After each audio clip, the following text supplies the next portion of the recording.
England bus ball కు మరోసారి team India check పెట్టింది. రాజ్కోట్ వేదికగా జరిగిన మూడో టెస్టులో 434 పరుగుల తేడాతో టీమిండియా భారీ విజయాన్ని అందుకుంది.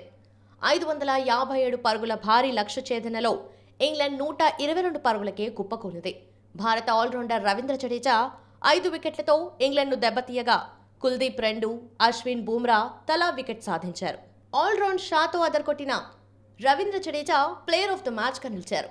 తొలి ఇన్నింగ్స్లో సైతం జడ్డు 112 పరుగుల అద్భుత సెంచరీతో పాటు 2 వికెట్లు పడగొట్టాడు. జడ్డుతో పాటు యువ ఓపెనర్ యశస్వి జైస్వాల్ 214 పరుగుల సంచలన ద్విశతకంతో చెలరేగారు. ఇక ఈ విజయంతో 5 మ్యాచ్ల సిరీస్లో 2-1 ఆధిక్యంలోకి భారత్ దూసుకువెళ్లింది. ఇక ఈ సంచలన విజయంపై మ్యాచ్ అనంతరం టీమిండియా కెప్టెన్ రోహిత్ శర్మ స్పందించారు. అశ్విన్ వంటి అనుభవజ్ఞుడైన బౌలర్ అందుబాటులో లేనప్పటికీ మా బౌలర్లు సంచలన ప్రదర్శన కనబర్చారని రోహిత్ చెప్పారు. వారి ప్రదర్శనతో చాలా గర్వంగా ఉందన్నారు.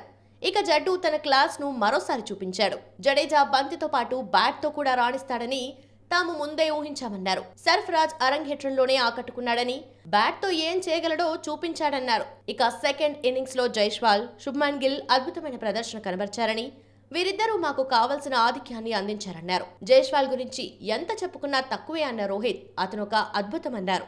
ఇదే విషయం చాలాసార్లు చెప్పారని, యశస్వి భవిష్యత్తులో ఖచ్చితంగా వరల్డ్ క్రికెట్ను ఏలుతాడని కితాబిచ్చారు. టాస్ కూడా తమ విజయంలో కీలక పాత్ర పోషించిందని రోహిత్ చెప్పుకొచ్చారు.